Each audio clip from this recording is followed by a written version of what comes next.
প্রিয় দর্শক, আসসালামু আলাইকুম। কেমন আছেন সবাই? আশা করছি সকালে অনেক বেশি ভালো আছেন। সবাইকে স্বাগতম জানাচ্ছি আমার আজকের রেসিপিটা দেখার জন্য। আমার আজকের রেসিপি হচ্ছে চিকেন মেয়োনিজ কাবাব। এই কাবাবটা খেতে কিন্তু অনেক টেস্টি, তৈরি করা কিন্তু একদম সহজ। অল্প কিছু উপকরণ দিয়ে কিন্তু তৈরি করতে পারেন এই কাবাবটি। তাহলে চলুন শুরু করা যাক। প্রথমে আমি এখানে কাবাবের পুরটা তৈরি করে নিচ্ছি। তার জন্য আমি এখানে 1 টেবিল চামচ কুকিং অয়েল দিয়ে দিয়েছি, 1 টেবিল চামচ আদা রসুনের কুচি দিয়ে দিয়েছি। দেখেন আমি দুটোটা একসঙ্গে দিয়ে দিয়েছি যেন আদা রসুনের র ফ্লেভারটা চলে যায়, তার জন্য একটু ভেজে নিয়েছি। দেখেন আমি এখানে হাফ কাপ পেঁয়াজ কুচি দিয়ে দিচ্ছি। পেঁয়াজ কুচিটা আমি দেওয়ার পরে ভালো করে একটু ভেজে নিচ্ছি যেন পেঁয়াজের র ফ্লেভারটাও চলে যায়, তার জন্য। দেখেন ভাজা হয়ে গেছে। আমি আগে থেকে চিকেনের কিমা করে রেখেছিলাম, সেগুলো এখানে দিয়ে দিয়েছি। চিকেনটা আমি কিন্তু একদম ব্লেন্ডারে ব্লেন্ড করে নিয়েছি। দেখেন আমি স্বাদ অনুযায়ী লবণ দিয়ে দিচ্ছি। দেখেন আমি 1 টিস্পুন শুকনো লঙ্কার গুঁড়াও দিয়ে দিয়েছি, 1 টিস্পুন জিরের গুঁড়া দিয়ে দিচ্ছি।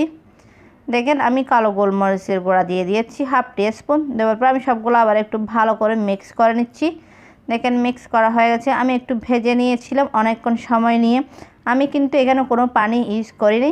দেখেন আমি একটু ভেজে নিয়েছিলাম। দেখেন আমি এখন এটা একটা বাটিতে নামিয়ে রেখে দিচ্ছি। আমার এটা হয়ে গেছে, ঠান্ডা করে নিচ্ছি। দেখেন ঠান্ডা হয়ে গেছে। আমি এখানে আগে থেকে আলু সিদ্ধ করে গ্রেট করে রেখেছিলাম গ্রেটার দিয়ে, ভিডিওটা তাড়াতাড়ি শেষ করার জন্য। আমি এখানে 1 কাপ আলু সিদ্ধ দিয়ে দিয়েছি।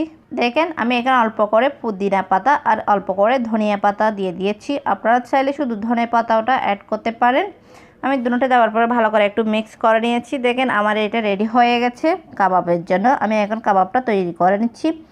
দেখেন আমি এখানে 1 টিস্পুন মেয়োনিজ কাবাবের মধ্যে দিয়ে দিচ্ছি। দেখেন আমি কত সহজে এই কাবাবটা তৈরি করে নিচ্ছি। এই কাবাবটা খেতে কিন্তু অনেক টেস্টি, তৈরি করা কিন্তু একদম সহজ। সামান্য কিছু অল্প উপকরণ দিয়ে এত মজার একটা কাবাব তৈরি করা যায়। যদি আপনারা তৈরি না করেন তাহলে বুঝতেই পারবেন না। আসলে এই কাবাবটা খেতে কিন্তু অনেক টেস্টি। দেখেন আমি এইভাবে কিন্তু সবগুলা কাবাব তৈরি করে নিচ্ছি। আশা করছি আজকের রেসিপিটা আপনাদের কাছে ভালো লাগবে। ভালো লাগলে লাইক, কমেন্ট এবং বেশি বেশি করে শেয়ার করবেন। দেখেন তৈরি হয়ে গেছে। আমি এখানে কিছু ব্রেড গাম নিয়েছি। দেখেন আমি এখন কাবাবটা ব্রেড গামের মধ্যে কোট করে নিচ্ছি। দেখেন আমি সবগুলো কাবাব ব্রেড গামের মধ্যে কোট করে নিচ্ছি। এইভাবে কিন্তু কাবাবটা একটা বক্সে রেখে অনেক দিন পর্যন্ত সংরক্ষণ করতে পারেন ডিপ ফ্রিজে রেখে। দেখেন আমি এখন একটা ডিম ফেটিয়ে নিয়েছিলাম সামান্য লবণ দিয়ে। দেখেন আমি এখন ডিমের মধ্যে এই কাবাবটা কোট করে নিচ্ছি। আমি ভাজার জন্য আগে থেকে অয়েলটা গরম করে নিয়েছি। দেখেন চুলার ফ্লেমটা কিন্তু মিডিয়ামে রেখে এই কাবাবটা ভেজে নিচ্ছি। আমি এইভাবে কিন্তু আস্তে আস্তে একটা কাবাব দিয়ে ডিম দিয়ে কোট করে ভেজে নিচ্ছি। আশা করছি আজকের রেসিপিটা আপনাদের কাছে ভালো লাগবে। ভালো লাগলে প্লিজ আমার চ্যানেলটা সাবস্ক্রাইব করে পাশে থাকার বেল আইকনটি প্রেস করে রাখবেন, আমাকে সাপোর্ট করবেন। দেখেন চুলার ফ্লেম কিন্তু একদম লো মিডিয়ামে রেখে এই কাবাবটা আস্তে আস্তে করে ভেজে নিতে হবে। চুলার ফ্লেম হাই হিটে দেওয়া যাবে না, তাহলে কালারটা তাড়াতাড়ি এসে যাবে, ভিতরে কাঁচা থেকে যাবে। দেখেন কাবাবগুলো ভাজা হয়ে গেছে। আমি তেল ছড়িয়ে উঠিয়ে নিচ্ছি। দেখেন আমি কিন্তু এইভাবে সবগুলা কাবাব তৈরি করে নিচ্ছি। দেখেন এই কাবাবটা তৈরি করা কিন্তু কত সহজ, খুবই অল্প সময়ে কিন্তু রেডি করতে পারেন।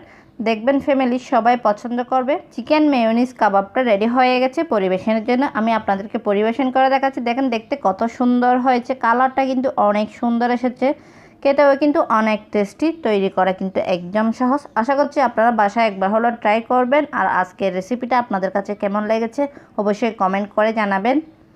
আর এরকমই সহজ এবং মজাদার রেসিপি পেতে চাইলে আমার চ্যানেলটি সাবস্ক্রাইব করে পাশে থাকার বেল আইকনটি প্রেস করে রাখবেন, আমাকে সাপোর্ট করবেন। দেখেন কত সফট এই কাবাবটা, খেতে কিন্তু অনেক টেস্টি, তৈরি করা কিন্তু একদম সহজ, দেখতে কত লোভনীয় হয়েছে দেখেন এই কাবাবটি।